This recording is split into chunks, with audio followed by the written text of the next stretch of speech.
उन्हें ज्ञान नहीं होता। ध्रुव जी अकेले हैं, बिल्कुल वन में जा रहे हैं तो नारद जी मिले रास्ते में। नारद जी ने देखा छोटा बालक है, इतने घनघोर वन में अकेला क्यों जा रहा है। ध्रुव जी के पास में नारद जी गए और कहा कि तुम किसके पुत्र हो, इस वन में अकेले क्यों जा रहे हो। ध्रुव जी ने कहा कि मैं राजा उत्तानपाद का पुत्र ध्रुव हूँ, भगवान को खोजने के लिए, भगवान के दर्शन करने के लिए वन में जा रहा हूँ।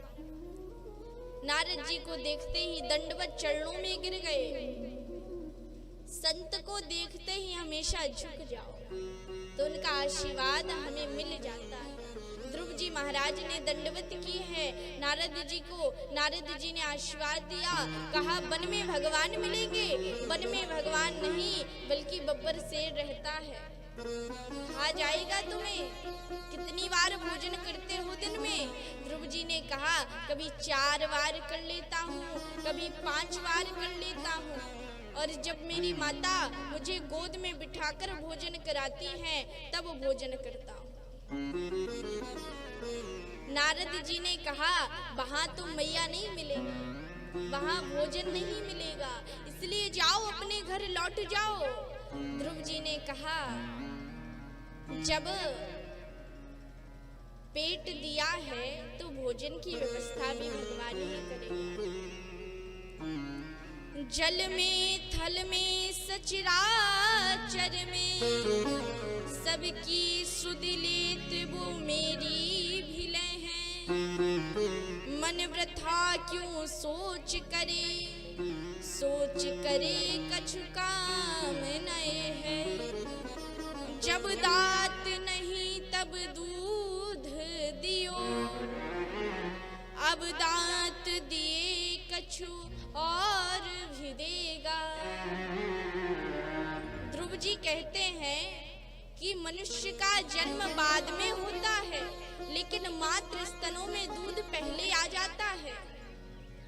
जब छोटा शिशु होता है तो उसके दांत नहीं होते, तो भगवान दूध की व्यवस्था भगवान ही करता है। और जब दांत दिए हैं, पेट दिया है, तो भोजन की व्यवस्था भी भगवान ही करेगा। लेकिन वहां तुम सुरक्षित कैसे रहोगे। शेर रहते हैं, बड़े बड़े जंगली जानवर रहते हैं। ध्रुव जी कहते हैं मेरी माँ कहती हैं कि शेर में भी भगवान का निवास होता है। लेकिन आप नारद जी नहीं हो सकते। मैंने सुना है कि नारद जी तो भगवान की ओर जाने के लिए अग्रसर करते हैं। आप तो मुझसे भगवान को दूर करना चाहते हो। आप नारद जी नहीं हो सकते। नारद जी ने कहा नहीं बेटा, मैं तो तुम्हारी परीक्षा ले रहा था और तुम इस परीक्षा में सफल हो गए। ओम नमो भगवते वासुदेवाय मंत्र कान में दे दिया, कहा इस मंत्र का जाप करना। यमुना जी में स्नान किया है ध्रुव जी ने, वृक्ष के नीचे बैठ गए। तप का पहला महीना चल रहा है। पहले महीने में ध्रुव जी ने फल खाए, फल खाकर पहला महीना बिताया। ओम नमो भगवते वासुदेवाय मंत्र का जाप चल रहा। दूसरे महीने में ध्रुव जी ने फल छोड़ दिए, पत्ते खाकर रहने लगे। दूसरे महीने में पत्ते खाए। ओम नमो भगवते वासुदेवाय मंत्र का जाप चल रहा है। तीसरे महीने में ध्रुव जी ने पत्ते भी छोड़ दिए, जल का पान करने मंत्र का जाप चल रहा है। चौथे महीने में जल भी छोड़ दिया, वायु का पान करके रहने लगे। और पांचवें महीने में तो श्वास ऐसा वश में हो गया कि श्वास का भी पान करना छोड़ दिया, वायु का भी पान करना छोड़ दिया।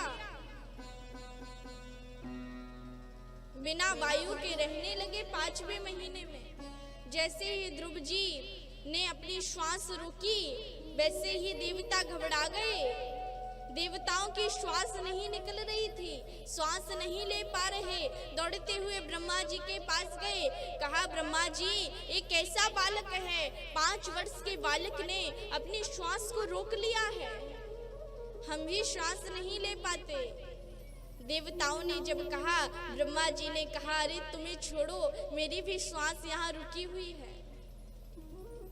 ब्रह्मा जी, देवता, ऋषि मुनि सारे नारायण के पास आए, कहा प्रभु जाओ जाकर उस बालक को दर्शन दो, नहीं तो हमारे प्राण छूट जाएंगे, श्वास नहीं ले पा रहे हम। भगवान नारायण ने कहा मेरा छोटा सा बालक है। भगवान ध्रुव को दर्शन देने के लिए नहीं, अपने आप को दिखाने के लिए नहीं, बल्कि ध्रुव को देखने के लिए जा रहे हैं कि मेरा छोटा सा बालक मेरी तपस्या करता है। बड़े बड़े ऋषि मुनि भी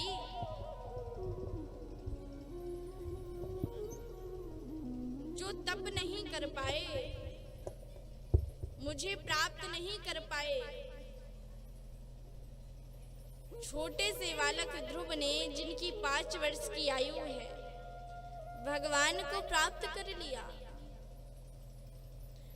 नारायण साक्षात प्रकट हो गए ध्रुव जी के समक्ष, लेकिन ध्रुव जी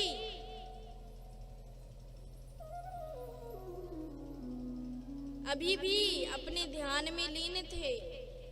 भगवान खड़े रहे, अपनी जो मूर्ति ध्रुव जी के हृदय में समाई हुई थी, उस मूर्ति को खींच लिया, और जैसे ही मूर्ति को भगवान ने अपने खींचा, ध्रुव जी के नेत्र खुल गए। साक्षात चतुर्भुज रूप में भगवान नारायण खड़े हुए थे। ध्रुव जी ने भगवान की उस झांकी को देखा, लेकिन कुछ बोलते नहीं। 10 मिनट हुए, कुछ नहीं बोले ध्रुव जी। 1 घंटा हो गया, कुछ नहीं बोले ध्रुव जी। भगवान ध्रुव जी को देखकर मुस्कुराए। ध्रुव जी भगवान को देखकर मुस्कुराए। ध्रुव जी को देखकर देवता मुस्कुराए। देवताओं को देखकर श्री सुखदेव जी महाराज मुस्कुराए। सुखदेव जी को देखकर परीक्षित जी मुस्कुराए। परीक्षित जी को देखकर जो हजारों संत जन बैठे हुए थे, वे हंसने लगे।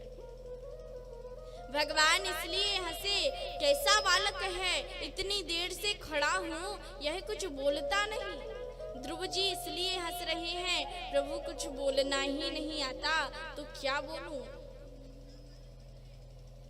देवता इसलिए हंस रहे हैं कि ऐसी सुंदर झांकी के अगर दर्शन करने पड़ते तो बड़ी लंबी सी लिस्ट बनाकर रख लेते, प्रभु से क्या क्या मांगना है।